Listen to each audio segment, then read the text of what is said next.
Hi everyone! So for today's video, nandito pa rin ako sa Pagbilao, Quezon. And dahil nga wala kaming magawa dyan nung mga time na yan, eto nagyaya tong mga sister-in-law ko na pumunta ulit sa spa para gamitin yung mga free brochure na ginamit namin last time.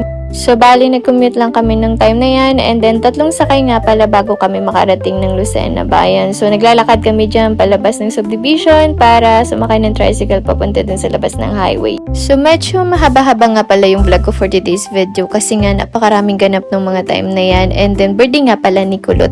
So bali yung bebe ko nga pala dyan ay naiwan sa bahay, so siya nga pala yung magluluto ng mga panghanda para sa birthday celebration ni Kulot. So girls date muna kami for today's video.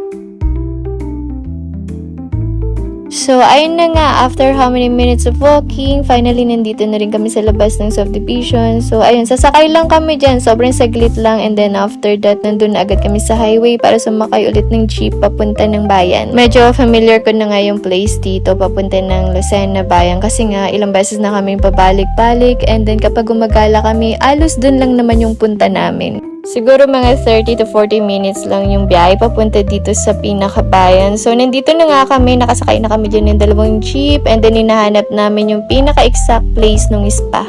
Medyo mainit na rin dito sa Pinas mga big, kaya naman may dala-dala kami palaging payong dyan. And then may nadaanan kami ditong milk tea shop. So, nag-milk tea muna kami saglit habang hinahanap pa rin yung pinaka-exact place ng spa.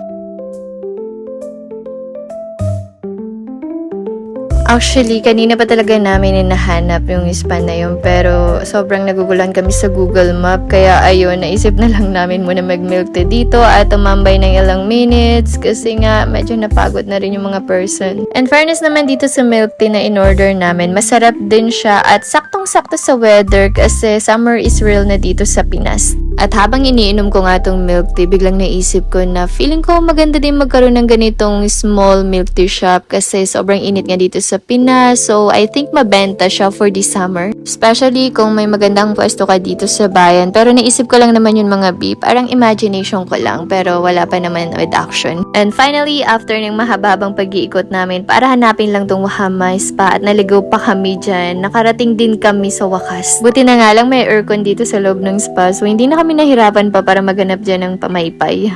So, since free services from the brochure lang naman yung i-avail namin dyan, so hindi kami masyadong priority, kaya mag-aantay kami dyan ng mahababang oras kapag available na sila at may tao na nagagawa. So, bali yung in-avail nga namin dyan ni Justin is yung buy one take one na free Brazilian hair, and also si Kulot naman is free massage and free facial wash kasi birthday naman niya for today's video. So, yung difference lang naman ng pag-avail namin dyan ni Justin is nag-upgrade siya ng color hair. So, ako bali Brazilian lang naman yung in-avail ko dyan. Nalilito nga siya dyan nung una kung ano daw yung color hair na bagay sa kanya. But actually, bagay naman sa kanya lahat, mostly mga blonde hair kasi sobrang pretty niya at maputi din siya in person. But to make it sure, nagtanong na lang kami dito sa spa yung color hair na bagay sa kanya, and here's the final look. So, ayun na nga, sobrang ganda niya at lakas makasyala ng hair niya. Bagay na bagay sa kanya yung blonde hair. So, for this part, for the eksena din yung person dyan. So, hindi na nga pala ako nagpa-color ng hair dyan kasi nga, dating may kulay na yung buhok ko. So, nagpa-Brazilian hair na lang din ako kasi sobrang dry na ng hair ko. Medyo na-shock nga ako dyan kasi yung ginamit pala nilang pang Brazilian is same lang dun sa Brazilian Botox na in-order ko last year dun sa Japan. So, bali na-try ko na tong Brazilian Botox na to, pero hindi sa hair ko, kundi sa hair ng mga katrabaho ko dun sa Japan.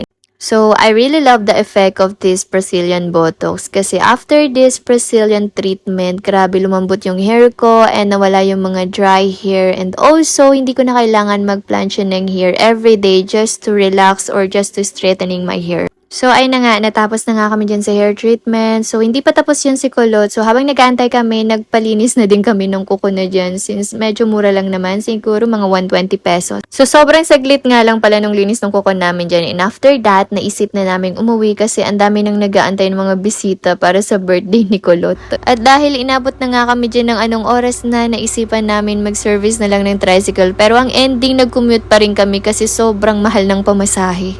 Pero not bad naman kasi nag-enjoy naman kami dyan ng ganda-gandahan at nakauwi din kami dyan ng safe. Hanggang dito na lang muna. Bye!